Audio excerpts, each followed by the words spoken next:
শুভ দীপাবলি সবাইকে। তো আজ তো দীপাবলি। তো আজকের এই অমাবস্যায় মানে কালী পুজোর এই অমাবস্যা আমরা ছোটোর থেকে জেনেছি বুড়ো অমাবস্যা। মানে এই অমাবস্যাতে আমরা ভাত খেতাম না। তো সেই ছোটোর থেকেই বাবা বলতো। তো যাই হোক, কালী পুজোয় আর লক্ষ্মী পুজোর পূর্ণিমাতে ভাত খেতাম না। তো যাই হোক, আমি আজকে দুপুরবেলা সোয়াবিন আলুর তরকারি করেছিলাম, একটু বেগুন ভেজেছিলাম আর একটু চিচিঙ্গা ভাজা করেছিলাম। সেটা দেখালাম না, সোয়াবিন তরকারিটা সেটাই দেখিয়ে দিলাম। তারপরে খাওয়া দাওয়ার পরে একটু লেবু, একটা বাতাবি লেবু ছাড়িয়েছিলাম, যেহেতু খেয়েছি আমরা 11:30-12টার দিকে। আমার উনি আবার একটু শিয়ালদায় গিয়েছিল।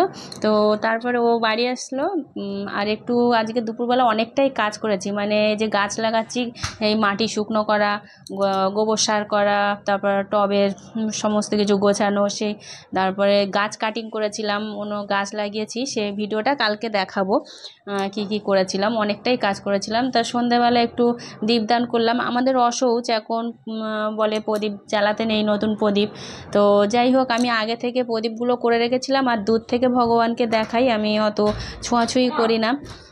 তো সেই দীপদানটা করলাম, একটু প্রতিদিন ওটা করি, দূর থেকেই করি। আগে মানে আলাদা করে ঘি, দেশলাই, সলতে আর প্রদীপ আগে থেকেই করা ছিল, তা সেটা দিয়েই।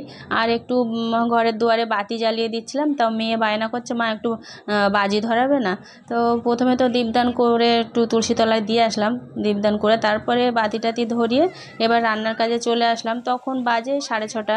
রান্নাঘরে ঢুকে পড়লাম। প্রথমেই একটু চানা আর আলু সিদ্ধ বসিয়ে দিলাম প্রেশার কুকারে, আর ময়দাটা মাখিয়ে রাখলাম। তারপর একটু ভালো করে অনেকটা ঘি দিয়ে একটু কাজু কিশমিশ ভেজে একটু সিমুই ভাজলাম। মানে সাধারণত বেশি লুচি সুজি খাওয়া হয়, তো গত পরশুদিন একটু লুচি মানে একটু সুজি করা হয়েছিল। আর এখন যেহেতু অসৌচ, সেই জন্য মানে পোড়া জিনিস, মানে রুটিটা খাই না। মানে আমার বাবা ছোটোর থেকে আমরা যেটা শিখেছি সেটাই করি আর কি। তো পোড়া জিনিস রুটি সেটাই খাওয়া মানে খাই না আমরা। তো কদিন ধরে রুটি ফুটি মানে পরোটা খাওয়া হচ্ছে। তো যাই হোক, এখন অসহজ, আবার আমার দীপদান একেবারেই হয়ে যাচ্ছে। তো পনিরটা ভেজে নিয়ে শুধু নুন দিয়েই ভেজে নিয়েছি। তারপরে একটু আদা, কাঁচা লঙ্কা, টমেটো একসঙ্গে পেস্ট করে রেখেছিলাম।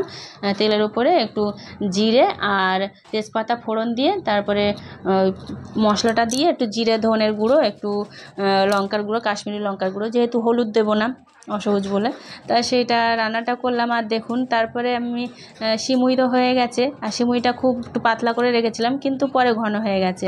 তারপর দেখুন আমার দুটো হেল্পার চলে এসছে, এতক্ষণ ঠাম্মির সাথে বাজি ফাটাচ্ছিল। তারপর দুটো হেল্পার চলে এসছে, একজন লুচি বেলছে আর একজন ভাজছে। বলে আমি বেলবো, দাদা আমার ছেলে বললো আমি ভাজবো। ঠিক আছে, তাই ভালো, আমার তো আরও ভালো, আমার তো ছুটিই হলো। তো যাই হোক, ওরা এখন মানে শিখছে। তো বেশ ভালোই করেছে। প্রথমটা একটু লম্বা করে এই মানে দুর্গা ষষ্ঠীর দিন আমার বোন ছিল, বোনের সঙ্গে আমার মেয়েটা লুচি বেলা শিখেছে। তো যাই হোক, তো ওরা সব বেলা হয়ে গেছে, 8টা তখন বাজেনি, তখন আমরা খেতে বসেছি। চানা পনির করেছি, দারুণ টেস্ট হয়েছিল। হলুদ না দিলে কি হবে, তরকারি কালারে কিছু যায় আসে না, টেস্টটা ভালোই হয়েছিল। একটু চানা মশলা দিয়েছিলাম আর একটু সিমুই করেছিলাম। ভিডিওটা